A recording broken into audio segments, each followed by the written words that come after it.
Yes, hello. So, kamusta po mga ka-Streetwise? So, magandang gabi, magandang hapon, magandang umaga, magandang tanghali sa mga sulok ng mundo. Ako po si Takeru Miyamoto at welcome po sa aking munting channel. At syempre po mga ka-Streetwise, kamusta po kayong lahat? At sana po ay sa mabuti po kayong kalagayan. So, yun nga mga kababayan, no? So, nung isang araw po, pinalayas po yung mga DDS, yung mga Duterte supporter na nagtitipon-tipon nga doon po sa harap ng kulungan ni Digong sa ICC. Kasi alam nyo ano nakakatawa dito? Sila na nga yung may kasalanan, sila na nga yung dahilan kung bakit ang baboy tingnan, ang baho tingnan ng harapan ng ICC, sila na nga yung dahilan kung bakit ang kalat po dyan sa harapan ng ICC, at sila rin po yung dahilan kung bakit po mapanghi at babantot po dyan ngayon. Sila pa ngayon ang nagrereklamo na ang gusto nila palabasin na sila daw po ay ino-oppress, sila daw po ay pinipigilan magsalita. Produkto talaga mga utak ng mga kababayan natin, mga Pilipino, mga ka-Streetwise.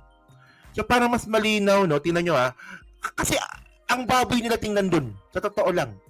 So para makuha natin yung point, no, kasi ito naalala ko nung pumunta po ako dun sa Robinson, nung nagrarally nga po itong mga DDS nga po dun, sa may EDSA. Diba nalala nyo yun, di ba? Pumunta ako doon. Yung kinuyog nila ako doon.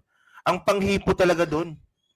Kaya malamang kung ano man yung naamoy ko doon po sa Robinson, malamang ganun din po yung naamoy ko o yung maamoy natin doon po sa Dahig. Kasi isa na naman mga dugo niyan, mga DDS po yung mga hayop na yan. So ito yung point, no?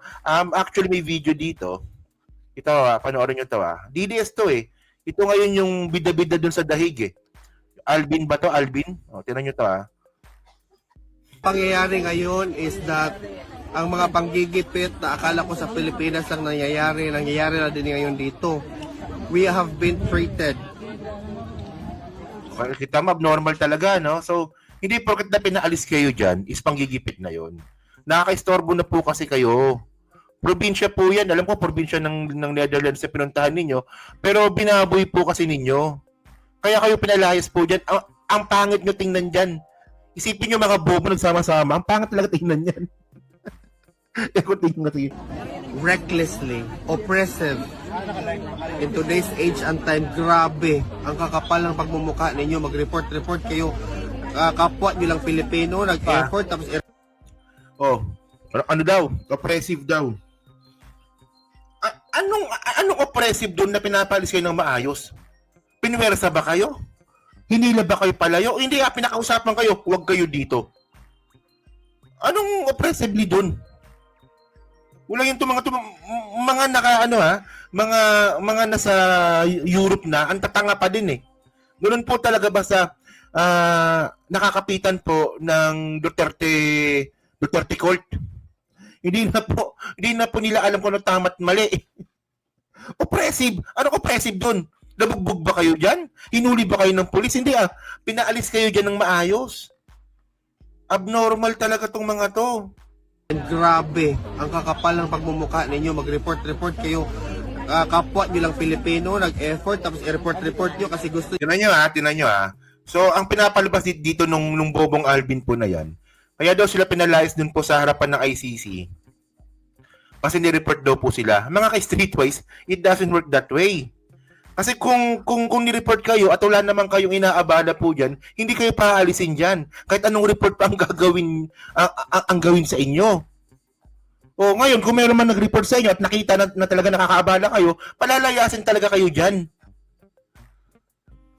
Talaga, apa yan? Sige. Kayo lang. Uy, you are invited naman to come here. Bakit kayo ganyan? Now we need to move to a location na slightly disadvantage sa atin kasi nga very bantang talaga siya doon sa may kalsada. Hindi sinungaling talaga kayo. Lumipat kayo sa forest eh. Anong kalsada? Sinungaling talaga to, no? Well, lumipat sila mga kababayan. Lumayo lang po sila doon sila nga sa may bandang puno. So kahit na umihi sila doon o tumahi sila doon, okay lang. Magiging fertilizer pa yun. Gusto ninyo, nakaawa-awa ang Pilipino sa international community. Yan ang problema, di ba? Baliktad talaga utak no, ng mga to, no? So ngayon, dahil daw sila pinaalis daw po dyan, so mukha daw kaawa-awa ang mga Pilipino sa international community. Actually kasi mga kababayan, ang nakakaawa po kasi kayo, itong mga DDS na to. Mamamatay tao yung sinusuportahan ninyo, doon pa lang mukha na po tayong tanga sa buong mundo. Pati po kami mga tao na nasa tamang pag-iisip, nadadamay po kami sa katangahan ninyo. And by the way, mga babayan, yung pinaka nakakahiya din dito, yung kinuyog nyo pa, pati po yung mga judges po ng ICC. Oh, nakakahiya po yun. Tapos ang isa pa nakakahiya dito, yung isang Nick Kaufman na director sa Amerika, napagkamalan nyo namang Nick Kaufman ng abogado ni Digong. Magkaiba po yung isang N tsaka double N. O kasi yung Nick Kaufman po ni Duterte, no? Yung abogado ni Digong, isang N. Yung Nick Kaufman naman na isa na pinagbibintangan nilang abogado ni Digong sa Amerika, double N. Ganyan kayo katanga, nakakahiya po kayo. Wala kayong pakialam kung double N o 1N yan. Basta, Kaufman, iisa yan. By the way, tingnan nyo ha. Actually, yung pagsuporta pa lang kay Digong, doon pa lang mukha na po tayong tanga. Well, meron kayong karapatan na sabihin yung mga gusto nyong sabihin. Kami rin, may karapatan din kami gustong sabihin, yung mga gusto namin sabihin, na kayo ang dahilan kung bakit nagmumukha tayong tanga sa buong mundo. Hindi naman po papapuntay si Digong yan sa ICC kung walang probable cause. Basic na basic, mga nasa Europe na, tatanga pa rin. Yeah. Oh. 52 days na tayo dito, sir. Tapos You have ngayon been here for 52 days, tapos ngayon nyo pa kami paalisin? Bawal pala? Oh. Tapos if you're going to ask Bobo rin, no? Hindi bawal nung una. Binababoy nyo kasi yung lugar. you for papers, you cannot even show us anything. Yun lang po. O, tanga. Kasi una, mga ka-streetways, so, tinan nyo to, no? Okay. Paano ba naman kayo hindi paalisin? Inangkin nyo na yung lugar.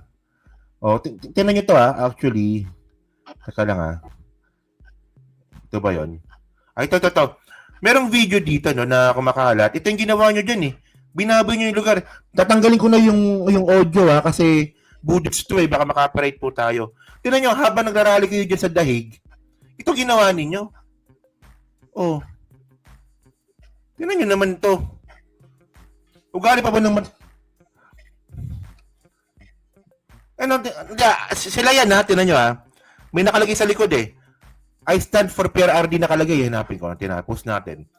Ayan, no? Sabi ka, wait, ha? Ayan, nakakaya. Ayan, no? I stand with PRRD. Ayan, nakalagay sa likod, oh. Malinaw, oh. Kita nyo ba? Ayan, malinaw, oh. Oh. Isipin nyo, ha? Mga sibilisadong tao po yung mga nandyan. Tapos pupunta kayong mga mediocre na Pilipino yung pag-iisip. Gagawin nyo yan sa harap ng daig. Oh. Una kasi, bobo niya ni Alvin talaga. Ang sabi niya, 58 days na ba, no? 58 days na kami nandito, 52 days, no? 52 days na kami nandito. Bawal pala, bakit ngayon kami paalisin? Kasi una, hindi naman nila alam na tatagal kayo dyan. Walang 2 buwan na pala kayong tanga. Isipin yan. And by the way, mga ka-streetwise, tinan nyo to, no? So, ang nakalagay dito, no, tinan nyo, ha? Inangkin na kasi nila, eh. Duterte Street. Dahag ba? Dahig ba yan? Kita mo, lipas spelling, no? Dahig.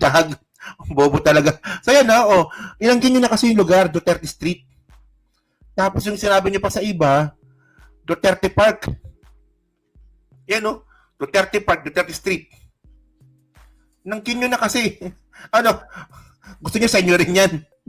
Kayo may-ari niyan? And by the way, no, ito may video dito na ito nangyari ito 2 weeks ago ata. 2 weeks or 3 weeks ago, no? Na sila po ay pinapaalalahanan na po ng authority po doon po sa dahig. Tingnan nyo, Ano ba yan? Ito. Pakinggan nyo lang. If this turns out into a protest or demonstration, this is not the place to do it. O yan, Unless there's a permit for it. O bawal daw yung demonstration. O bawal daw. Pero anong ginawa nila dyan? Di ba nag-rally sila dyan nung nakaraan? O di ba? Hindi kayo sumunod doon. O pwede kayo magtipon-tipon pero bawal kayo mag-demonstration. O, sige. No food trucks. No, Oy. no. This is fine, but Oh, okay. no selling. Oh, you're selling, that's good. No podium. And everything that resembles food trucks or podiums are not allowed. And the most important part, you can stand here from 10 in the morning until 6 in the afternoon. Ayan ha. So, pinalalahanan sila dito mga kababayan na pwede silang nandyan ng 10 a.m. ng umaga hanggang alas 6 lang ng gabi. Pwede. Pero anong ginawa nila? Doon po sila natulog. Di ba nakita nyo, di ba? Meron ng portalet doon. Hindi ko na mahanap yung ano eh. Kasi nadaanan ko isang beses yan eh. Nung may nag-live stream sa kanila, may portalet na po doon sa lugar. Tapos may mga tent na po. So, ang sabi sa kanila, pwede kayong nandyan 10 a.m. to 6 p.m. O yun lang. Pero ang ginawa nila, mga pasaway talaga itong mga tanga na to.